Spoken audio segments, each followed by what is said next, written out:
이 산상설교는 하나님 나라의 시민이 추구하는 삶의 표준이라 말씀을 드렸습니다. 하나님께서 택하시고 거룩한 언약 백성으로 삼으신 우리가 지향하고 힘써야 할 마음의 내적 동기라든지 또 그 마음과 함께 표현되어야 할 외적인 행동의 실천을 우리에게 안내해 줍니다. 오늘 예수님께서는 본문 앞절 20절에서 그리스도인의 의가 바리새인들의 의보다 더 나아야 한다라고 선언하십니다. 바리새인들은 율법을 특정 행동으로만 제한을 함으로써 율법의 정신을 오히려 죽이는 결과를 낳았습니다.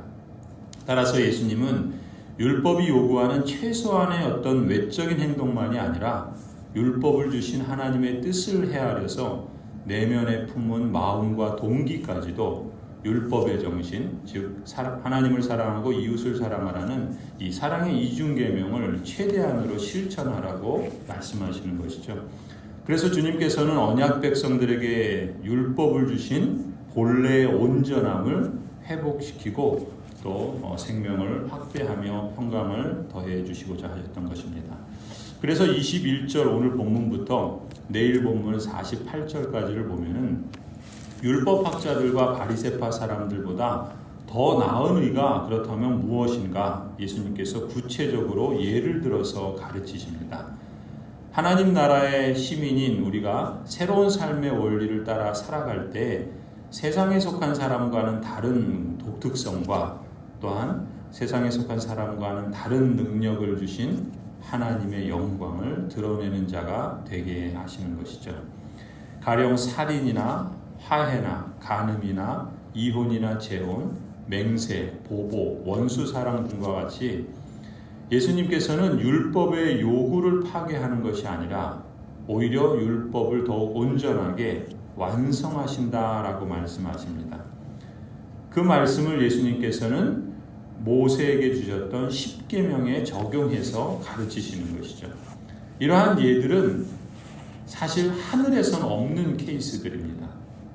살인이나 간음이나 이혼이나 재혼, 맹세, 보복, 원수 이런 것들은 하늘에서는 없지요.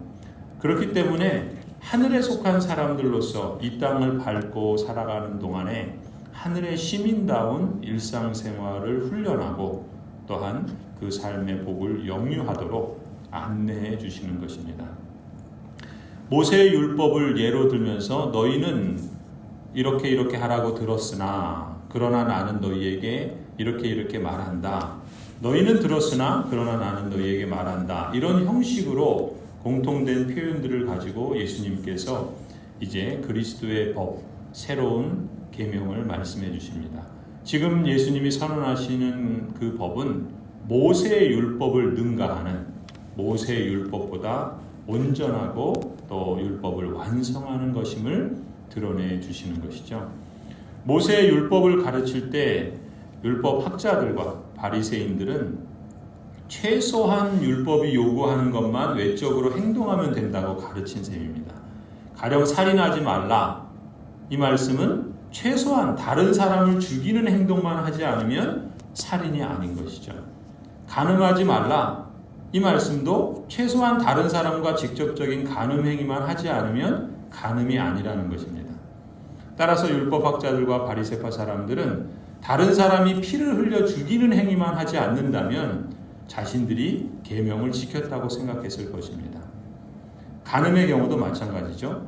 하지만 예수님께서는 새로운 법을, 그리스도의 법을 가르치십니다. 예수님의 새로운 법은 그런 살인 행위만이 아니라 그런 행위를 유발시킬 수 있는 내면의 마음, 가령 형제를 무시하는 태도나 미움이나 차별이나 증오의 마음이나 내면의 동기까지도 최대한으로 하나님을 사랑하고 최대한으로 이웃을 사랑하기를 기대하시는 것입니다. 그게 새 계명을 주신 그리스도의 법입니다.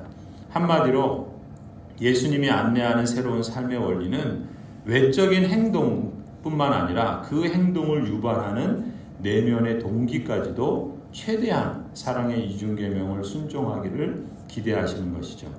가령 살인하지 말라는 계명을 확장해서 형제나 자매에게 성내는 행동에 대해서 적용하십니다. 22절을 보면은 그러나 나는 너희에게 말한다. 자기 형제나 자매에게 성내는 사람은 누구나 심판을 받는다. 자기 형제나 자매에게 얼간이라고 말하는 사람은 누구나 공의에 불려갈 것이다. 또 바보라고 말하는 사람은 지옥 불 속에 던져질 것이다 라고 말씀하시죠. 이 예수님의 가르침은 살인하지 말라라는 계명의 확장으로 율법의 정신과 또 그리스도인다운 삶의 모습들을 가르치십니다. 다시 말해서 구체적으로 보면은 성내는 것, 즉 분노에 대해서 살인을 적용하는 것이죠. 사실 분노가 모두 다 악한 것은 아닙니다. 거룩하고 온전하신 하나님의 분노에서 이 점을 알 수 있죠. 심지어 타락한 인간들도 때로는 의로운 분노를 느낄 수 있습니다. 루터는 의로운 분노를 이렇게 표현합니다. 사랑의 분노. 누구에게도 어떤 악도 바라지 않는 분노. 사람에게는 친절하지만 죄에 대해서는 적대적인 분노. 이것을 의로운 분노라 이렇게 표현합니다. 하지만 오늘 22절에서 예수님이 말씀하시고 금하시는 분노는 그런 분노가 아니죠. 불의한 분노입니다. 교만이고 허영이고 증오이고 악의이고 복수의 분노를 말합니다. 심지어 예수님은 욕설까지도 살인하지 말라는 계명의 적용으로 말씀하십니다. 예수님은 그리스도인이 형제나 자매에게 라가 미련한 놈이라 부르지 말라고 하십니다. 또 얼간이 이 미련한 놈, 이 얼간이라고 표현된 세번역의 말씀은 원래 속이 비었다라고 하는 아람어입니다. 그러니까 머리가 빈 사람이라, 멍청이라, 얼간이라, 이 우둔한 놈아, 이런 식으로 상대방의 지적인 능력을 모욕하는 말이죠. 또 바보라는 말로 번역된 단어는 반역자, 배교자, 추방당한 사람을 의미하는 히브리어를 음역한 것이라 합니다. 대개 바보는 이 비열한 놈아라는 뜻으로 상대방의 마음과 성격에 대해서 경멸하는 표현입니다. 그러니까 이처럼 성내는 태도, 모욕하는 말들이 필연적으로 살인이라는 극단적인 행동으로 이어지지는 않을지 몰라도 형제 자매에 대해 갖는 미움, 분노, 경멸, 모욕과 같은 이런 언행은 상대의 존재를 무시하고 부정하는 것이기 때문에 실제적인 행위 못지않게 폭력적이죠. 그래서 마음과 중심을 꿰뚫어 아시는 예수님께서 보실 때에 그러한 행동과 마음은 이미 살인죄를 범한 것과 다름이 없다라고 말씀하신 겁니다. 예수님의 이 가르침을 따라서 사도 요한은 요한일서 3장 15절에서 그 형제를 미워하는 자마다 살인하는 자다라고 말씀하는 것을 확인할 수가 있죠. 샬롬을 평강을 주신 예수 그리스도께서는 우리에게 또한 평강을 위한 직분, 화목케 하는 직분을 맡기셨습니다. 그래서 23절부터 26절에 보면은 제단에서 예물을 드릴 때 욕을 듣고 모욕을 당한 그 사람이 생각났다면 예물을 두고 가서 먼저 화해하되 급히 화해하라 말씀하십니다. 매일 성경 게시판 해설에 보면은 화해가 제사보다 우선이라는 뜻이고 화해할 기회를 놓치지 말라라고 해설합니다. 예수님께서는 심각한 원한이나 불화만이 아니라 사소한 거리낌까지 평화롭게 해결하길 바라시는 것이죠. 상대방이 나와 또 나의 사과를 받아들일 때까지 애쓰라고 말씀하시는 겁니다.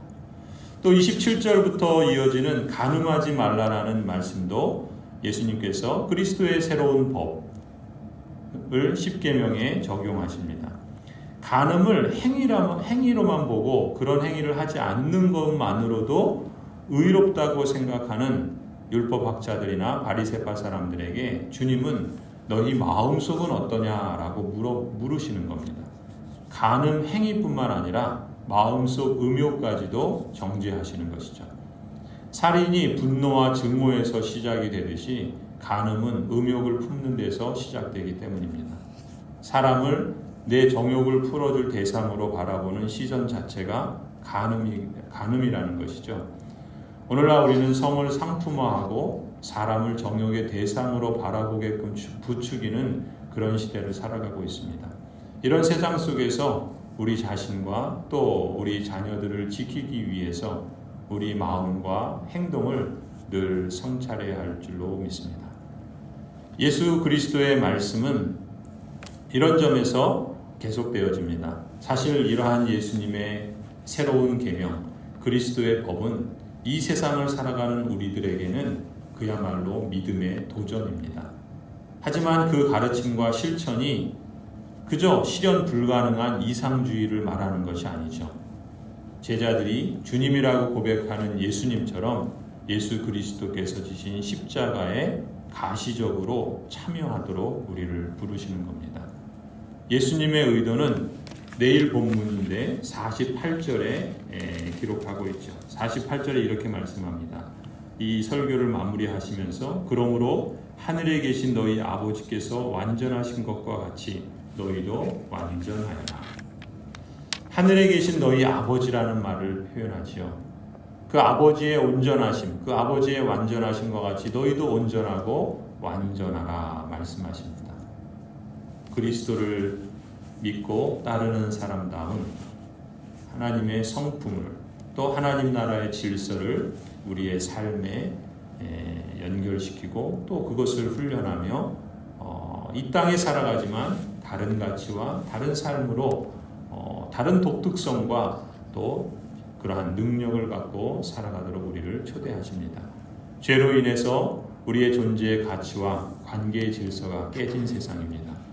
원래 창조하신 하나님 나라에 속하게 된 아버지의 자녀들이 이제 세상과 다른 존재로 회복된 우리의 정체성을 인식하고 세상과 구별되어 살아감으로써 하나님 나라를 증거하도록 우리를 부르십니다. 예수님의 동생인 야고보 장로는 세상 속에 부름받은 그리스도인이 추구할 경건을 이렇게 말씀하죠. 하나님 아버지 앞에서 정결하고 더러움이 없는 경건은 곧 고아와 과부를 그 환난 중에 돌아보고 또 자기를 지켜 새 속에 물들지 아니하는 그것이니라. 세상에 있지만 세상에 속하지 않은 자로 하나님 나라의 사람으로서 우리 정체성을 지키고 세상에 물들지 아니하는 것.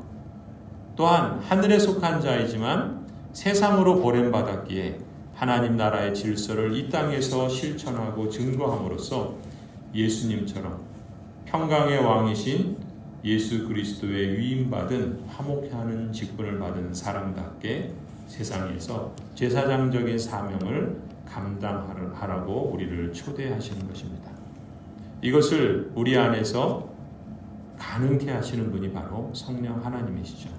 우리의 자연적인 능력과 본성으로는 불가능한 것을 우리와 함께 계시는 성령 하나님께서 그 능력으로 우리가 하나님의 거룩한 자녀이며 하나님 나라를 세상 속에서 증거하는 제사장적인 사명을 이룰 수 있도록 일하시고 역사하십니다. 그리고 우리 속에 착한 일을 시작하신 하나님께서 친히 그리스도 예수의 날까지 이루실 줄을 우리는 확신합니다. 따라서 우리 또한 그리스도의 법을 따라서 감사로 믿음의 열매를 맺어가며 복된 삶을 실감할 수 있기를 간절히 축원합니다.